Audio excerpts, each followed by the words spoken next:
Welcome back to our channel Think UP. இன்றைக்கி நம்ம பார்க்க போகிற டாபிக் ரொம்ப இம்பார்ட்டண்ட்டான டாபிக். நம்ம டே பை டே நம்ம சாப்பிட்ற ஃபுட் ஐட்டம்லேயே இவ்வளோ கலப்படம் இருக்குதா அப்படின்னு நம்மளுக்கே தெரியாத விஷயங்களை தான் நான் இந்த வீடியோவில் சொல்ல வர போகிறேன். ஸோ ஆல்ரெடி நான் ஒரு வீடியோ போட்டிருக்கேன், the dark reality of obesity. அதை பார்க்காதவங்க பாருங்கள், don't skip the video. Because நிறைய இம்பார்ட்டண்ட்டான உங்களுக்கு தெரியாத அன்னோன் விஷயத்தை நான் கொண்டு வர போகிறேன். ஸோ நம்ம லேட் பண்ண வேண்டாம், இப்போ நம்ம வீடியோக்குள்ளே போகலாம். The dark reality of bread maida.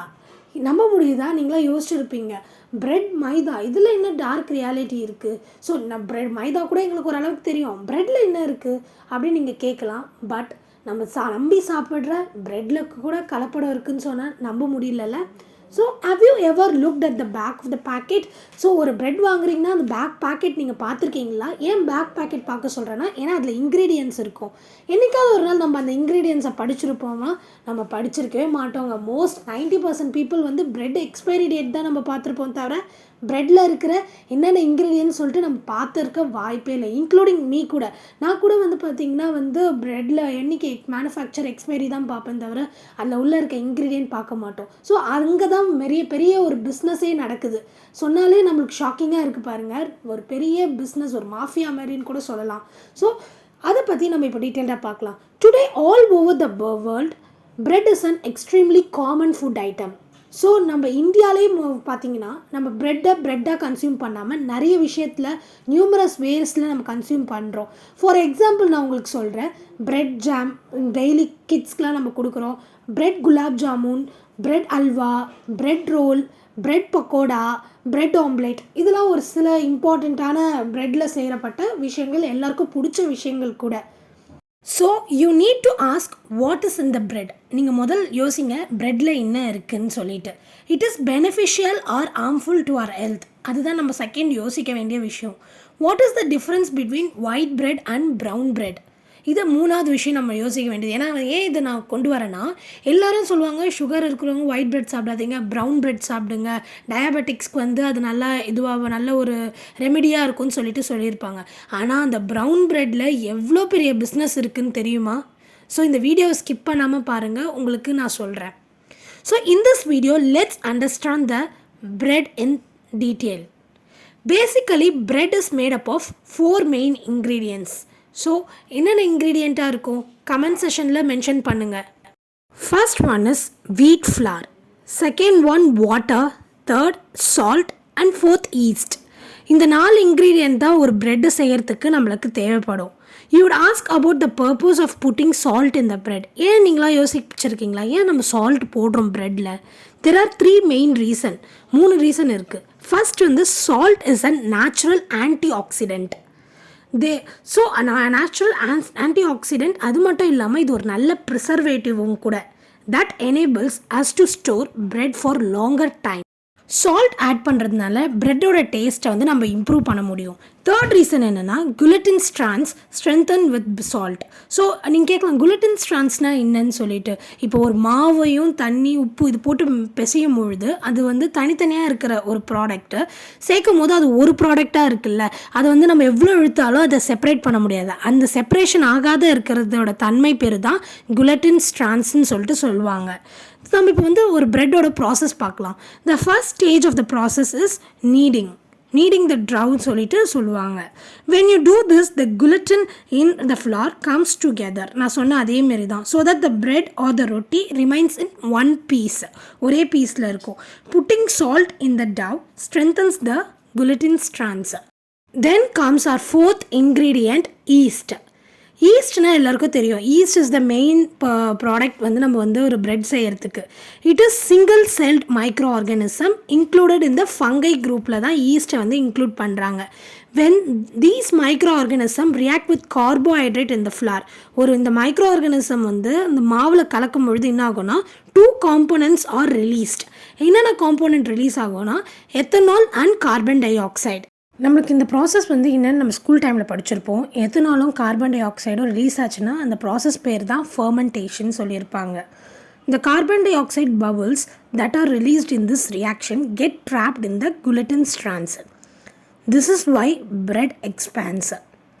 So இந்த கார்பன் டை ஆக்சைடு பபிள்ஸ் வந்து வெளியில் வரும்பொழுது ரிலீஸ் ஆகி அந்த குளுட்டன் ஸ்ட்ராண்ட்ஸ் நான் சொன்னேன்ல அந்த இறுக்கம் பிடித்து இருக்கும் அந்த ரியாக்ஷனில் வந்து ட்ராப் ஆகிட்டு ஸோ அதனால தான் வந்து பிரெட் வந்து எக்ஸ்பேண்ட் ஆகும் பபிள்ஸ் வந்து க்ரியேட் ஆகும் but in this reaction ethanol is also released as you all know எத்தனால்னால் நம்ம எல்லாருக்குமே தெரியும் ethanol is actually an alcohol so what happens to the alcohol நம்மளுக்கு யோசனை வந்திருக்கா எத்தனால் தெரிஞ்சவங்களுக்கு யோசிச்சிருப்பீங்க ஸோ ப்ரெட்டில் ஆல்கோஹால் கலந்துருக்காங்கன்னா அந்த ஆல்கோஹாலுக்கு என்ன ஆகும் வென் இட் எவாப்ரேட் ஆகிடுன்னு சொல்லிட்டீங்க அதுக்கப்புறம் என்ன ஆகும் அப்படின்னு கேட்டிங்கன்னா when we put fermented dough in the ஓவனில் நம்ம வைக்கும் பொழுது டவ்வை அண்ட் ஸ்டார்ட் பேக் பண்ணும் பொழுது த எத்தனால் எக்ஸ்பான்ஸ் ஓகேவா லைக் வந்து எத்தனால் வந்து எவாப்ரேட் ஆகும் இந்த எவாப்ரேட்டிங் எத்தனால் வந்து helps the bread to expand more and interesting fact இங்கே என்னென்னா த என்டையர் ஆல்கோஹாலும் எவாப்ரேட் ஆகாது சம் வில் ரிமைன் ட்ராப்டு இந்த ப்ரெட்டில் வந்து ட்ராப் ஆகி இருக்கும்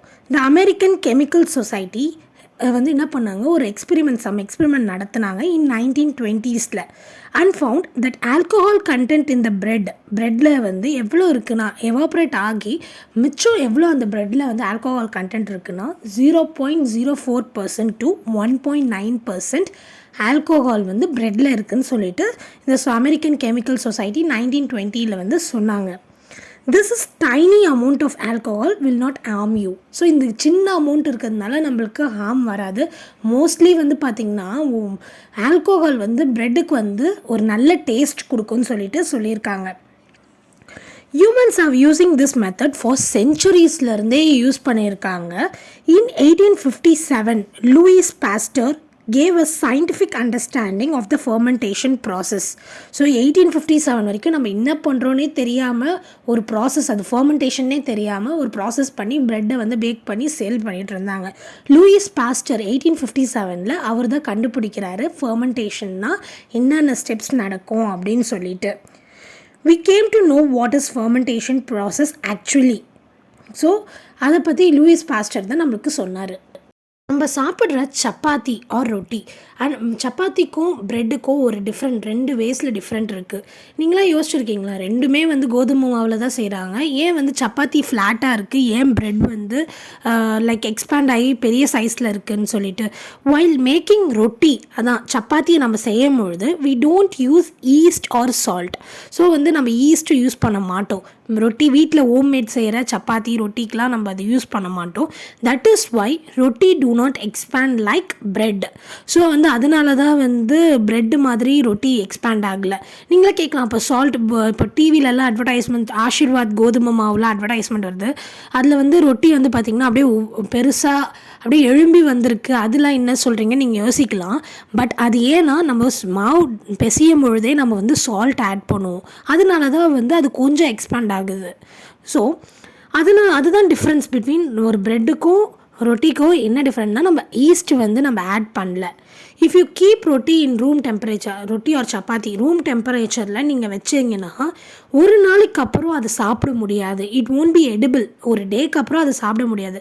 since chapati it wouldn't be, ஏன்னா அது வந்து எக்ஸ்பேண்ட் ஆகலை, சப்பாத்தி வந்து எக்ஸ்பேண்ட் ஆகலை.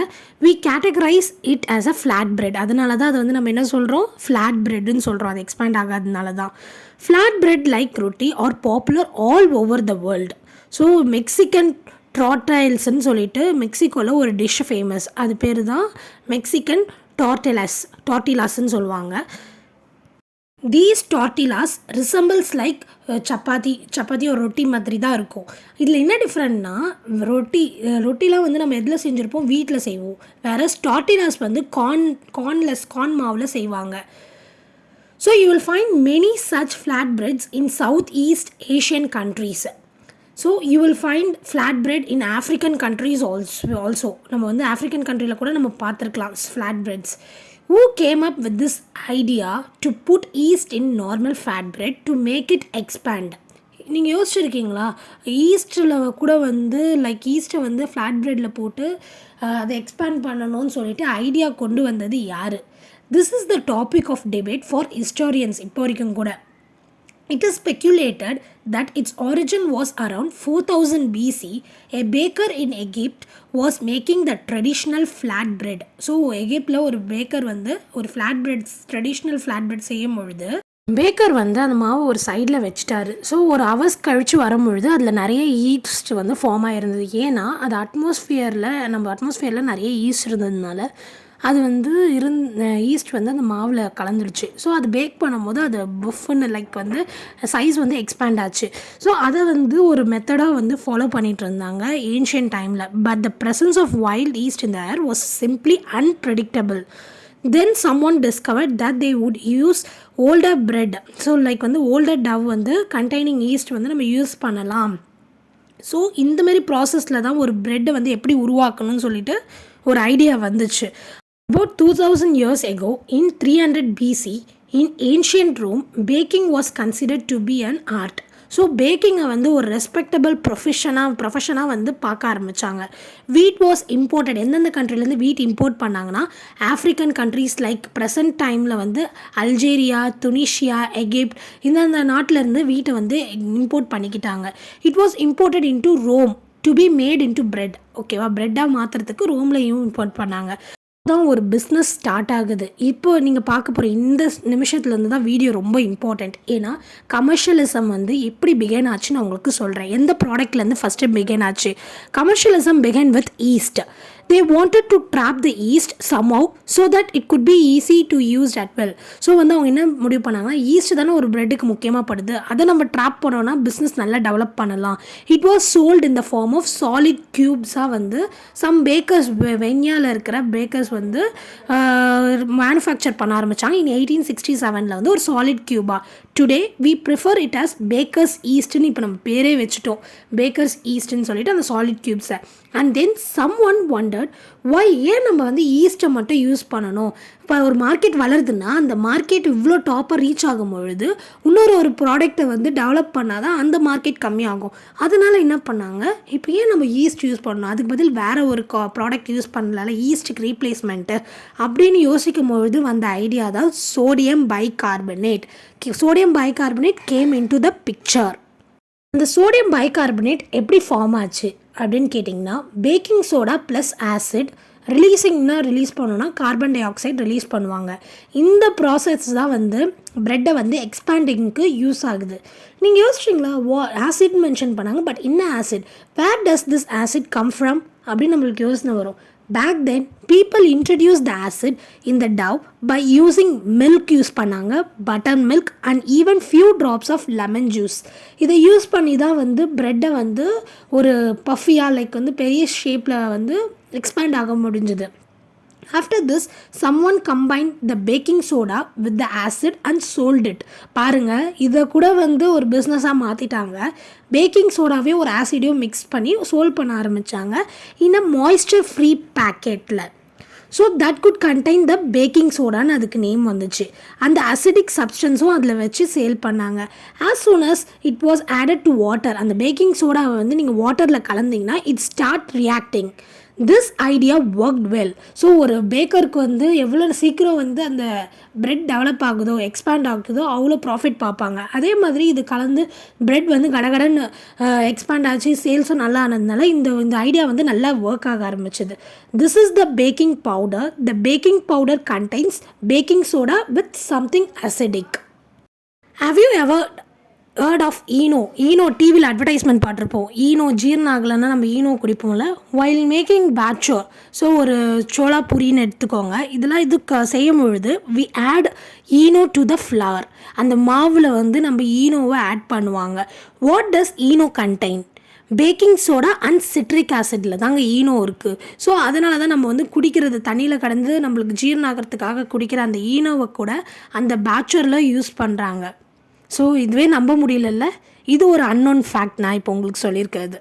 It was around 1850s when baking soda was first sold. There was the very first chemical to be included in the bread. After this, things started getting out of hand. இதுக்கப்புறம் தான் இதுமாதிரி baking soda பேச்சரில் கலக்கிறது. So வந்து அந்த flower வந்து like பூரினே வச்சுக்கோங்களேன், ஒரு ப்ளஃபியாக வருது. ஸோ இது மாதிரி வந்து கெமிக்கல் ஸ்டார்ட் பண்ண ஆரம்பித்தாங்க. இன் 1873 Edwin Lacroix improved the Swiss Steeler roller. So வந்து ஸ்விஸ் ஸ்டீலர் ரோலர்னால் அது ஒரு மிஷின். இந்த மிஷின் என்ன பண்ணுன்னா இது வந்து பர்ஃபெக்டாக செப்பரேட் பண்ணும் வீட்டை. ஸோ இந்த ஃபர்ஸ்ட் லுக் லைக் வந்து பார்த்திங்கன்னா வீட்டையும் மைதாவையும் கரெக்டாக பிரிச்சுடும். ஒரு கிரெயின் ஆஃப் வீட் நீங்கள் எடுத்துக்கிட்டிங்கன்னா அது அவுட்டர் மோஸ்ட் லேயர் தான் பிராண்ட் சொல்லிட்டு சொல்லுவாங்க. அது வந்து பார்த்திங்கன்னா ரொம்ப நியூட்ரிஷனான ஒரு இது லைக் வந்து விட்டமின்ஸ் மினரல்ஸ்லாம் அந்த லேயரில் தான் மோஸ்ட் ஆஃப் த நியூட்ரியன்ஸ் இருக்குது. திஸ் இஸ் மோஸ்ட் காமன்லி வந்து யூஸ் பண்ணுவாங்க. அதுக்கு செகண்ட் லேயர் தான் வந்து எண்டோஸ்பெர்ம் சொல்லுவாங்க. இது வந்து ஸ்க்ராட்சி கார்போஹைட்ரேட்ஸ் இதில் நிறைய நியூட்ரிஷன்லாம் இருக்காது. Third one is the innermost layer known as germ. When we talk about whole wheat and refined wheat, the simple difference என்னன்னா ஒரு whole wheatக்கும் ஒரு refined wheatலையும் பார்த்திங்கன்னா the outermost layer of bran is removed. So ரிஃபைண்டில் வந்து அந்த outermost layer nutrition பார்ட்டை எடுத்துருவாங்க. அதுதான் ரிஃபைண்டுக்கும் லைக் வந்து whole வீட்டுக்கும் டிஃப்ரெண்ட். whole வீட்டில் அது இருக்கும். The wheat flour gets a white color when it reacts with the atmospheric oxygen. எப்போ வந்து ஒரு கோதுமை மாவில் வந்து அந்த வெள்ளை கலர் வருதுன்னா அட்மாஸ்ஃபியரில் எவ்வளோ நேரம் லைக் வந்து ட்ரை ஆக விடுறோமோ அப்போ தான் அந்த கலர் வரும். But it takes some time for this reaction to take place. ஹார்ஸ்னே வச்சுக்கோங்களேன். But there are large scale industries, பெரிய பெரிய கம்பெனிஸ்லாம் அந்த அளவுக்கு டைம் கொடுக்க மாட்டாங்க. Because for them time is money. So அது வேஸ்ட் பண்ண விரும்ப மாட்டாங்க. ஸோ இது வரைக்கும் நம்ம பார்த்தது பார்ட் 1 வீடியோ. பார்ட் 2 வீடியோவில் இன்னும் டீட்டெயில்டாக லைக் வந்து ப்ரௌன் பிரெட் வந்து எப்படிலாம் அவங்க வந்து பிஸ்னஸ் பண்ணுறாங்க, அதில் என்னென்ன ஹார்ம்ஃபுல்லான விஷயம் இருக்குது, ப்ரௌன் பிரெட் சாப்பிட்றதுனால கேன்சர் வருமா, ஸோ அதை பற்றி நம்ம டீட்டெயில்டாகவும் பார்ப்போம். என்னென்ன ப்ளீச்சிங் ஏஜென்ட், இந்த ஒயிட் ஃப்ளவரை என்னென்ன ஏஜென்ட் மூலயமா அதை வந்து ஒயிட் ஆக்குறாங்க, அதை பற்றியும் நெக்ஸ்ட் வீடியோவில் நான் கிறிஸ்பியாக சொல்ல போகிறேன். அது மட்டும் இல்லாமல் பொட்டாசியம் ப்ரௌமேட்டுன்ற food bleaching agent class 2 preservative E2A2 பற்றி பார்க்க போகிறோம். அதுக்கப்புறம் பிரெட் சாப்பிட்றதுனால என்னென்ன ப்ராப்ளம்ஸ் வரப்போகுதுன்னு பார்க்க போகிறோம். எம்எல்சிஃபையர்னால் என்ன, நிறைய விஷயங்கள் இருக்குது. இதை பற்றி பார்ட் 2 வீடியோக்காக வெயிட் பண்ணி பாருங்கள். நிறைய இன்ஃபர்மேஷன் இருக்கும். நீங்கள் பிரெட் சாப்பிட்றத பற்றியே யோசிக்க ஆரம்பிச்சிருவீங்க. Have a great evening. Subscribe my channel. Part 2 வீடியோவை கன்ஃபார்மாக பாருங்கள்.